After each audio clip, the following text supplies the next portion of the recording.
جو کہتا ہے دیکھیں جی شیخ عبد القادر جیلانی رحمۃ اللہ رفع الیدین کرتے تھے، آپ پہلا سوال اس پر یہ کریں گے کہ آپ نے رفع الیدین حضور غوث پاک کی سنت سمجھ کر شروع کیا ہے یا رسول اللہ کی سنت سمجھ کر؟ اگر تو وہ نبی پاک کی سنت سمجھ کر شروع کیا ہے تو وہ ہم ثابت کر چکے کہ حضور علیہ الصلوۃ والسلام سے بہت سے عمل پہلے ثابت اور بعد میں۔ اچھا جی، آپ نے رفع الیدین حضور غوث پاک کو دیکھ کر شروع کیا یا حضور پاک کی سنت سمجھ کر؟ دوسرا سوال یہ ہے، دوسری بات یہ ہے کہ ہم بتا چکے کہ حضرت امام احمد بن حنبل رحمۃ اللہ علیہ کے وہ مقلد ہیں، وہ خود لکھتے ہیں کئی جگہ پر غنیۃ الطالبین میں کہ ہمارے شیخ، یہ مسئلہ امام احمد بن حنبل رحمۃ اللہ علیہ کی فقہ کے مطابق ہے، تو وہ تو فقہ کو مانتے ہیں۔ نمبر 3، یہ کتاب جس سے آپ نے حضور غوث العظم کا رفع الیدین ثابت کیا وہ ہے غنیۃ الطالبین، تو ہمارا اعتراض آپ پر یہ ہے کہ آپ صحیح سند کے ساتھ ثابت کریں گے کہ یہ کتاب ان کی لکھی ہوئی ہے۔ نمبر 4، بالفرض مال یہ کتاب ان کی ہو بھی تو اس میں بہت سی چیزیں ایسی ہیں جو ہم آپ کے سامنے پیش کریں گے تو آپ فوری طور پر راہ فرار اختیار کریں گے۔ انہوں نے اس میں کرامات اولیاء کا باب بھی باندھا اور کچھ کرامتیں بھی لکھی ہیں جن کے آپ انکاری ہیں۔ کیا کیا انہوں نے؟ کرامات اولیاء کا باب بھی باندھا اور کچھ کرامتیں انہوں نے لکھی بھی ہیں اس میں۔ نمبر 5، جب آپ نے رفع الیدین حضور غوث پاک کو دیکھ کر شروع کیا ہے، یعنی کہ ان کو مان کر، تو اس میں لفظ کیا ہے کہ وہ ہاتھ کہاں پر رکھتے؟ ناف کے نیچے۔ کدھر رکھتے؟ ناف کے نیچے رکھتے، تو آپ نے اس پر عمل کیوں نہیں کیا؟ نمبر 6، اس میں انہوں نے لکھا کہ جب آپ سجدے میں جائیں گے تو پہلے اپنے گھٹنے لگائیں گے، اس کے بعد اپنے ہاتھ رکھیں گے۔ 6 ہوگی۔ اب 7ویں،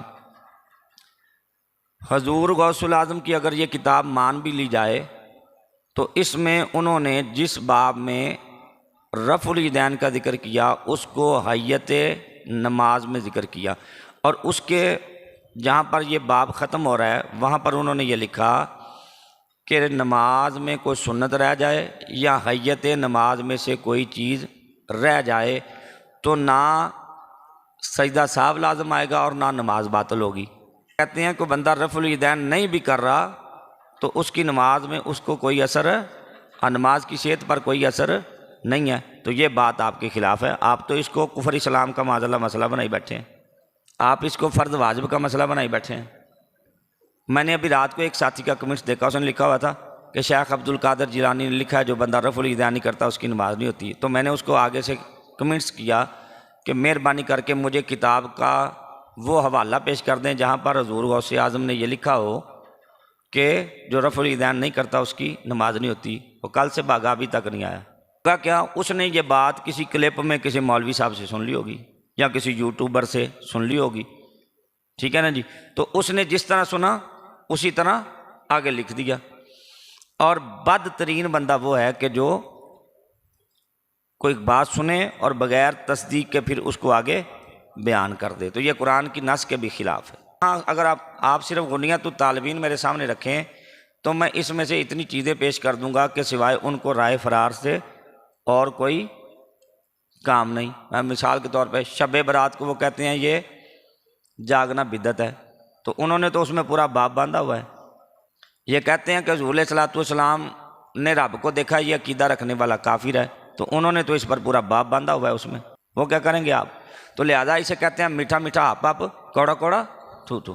تو پھر سمجھیں کہ آپ نے جس کتاب سے حوالہ پیش کیا پہلے تو وہ ان کی ثابت کریں۔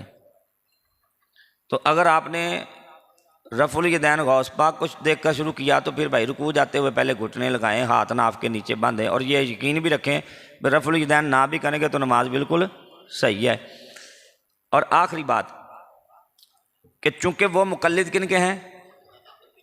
امام احمد بن حنبل رحمۃ اللہ علیہ کے، تو ہم یہ بتا چکے اپنے مقدمے میں کہ جن آئمہ نے احادیث کو دیکھا ان تک مختلف قسم کی روایات پہنچی، ٹھیک ہے؟ تو ہم ان کی دیانتداری پہ شک نہیں کرتے، جس طرح ہم نے بیان کیا کسی بندے تک کسی روایت کا نسخ نہیں پہنچا، یعنی اس کی منسوخیت نہیں پہنچی، اور وہ اسی پر تابعی ہے، اور اس نے صحابی کو وہ عمل کرتے ہوئے دیکھا۔ جو صحابی ہے وہ حضور کی بارگاہ سے گیا تو دوبارہ واپس نہیں آیا۔ تو اگر کسی نے ان کو ہی فالو کرتے ہوئے وہ عمل وہ کرتا رہا ہے، کرتا جا رہا ہے، تو ہم اس کی دیانتداری پر شک نہیں کرتے۔ لیکن الحمدللہ ہم یہ ثابت کر چکے کہ ہمارا موقف اس بارے میں بڑا واضح اور کھلا ہے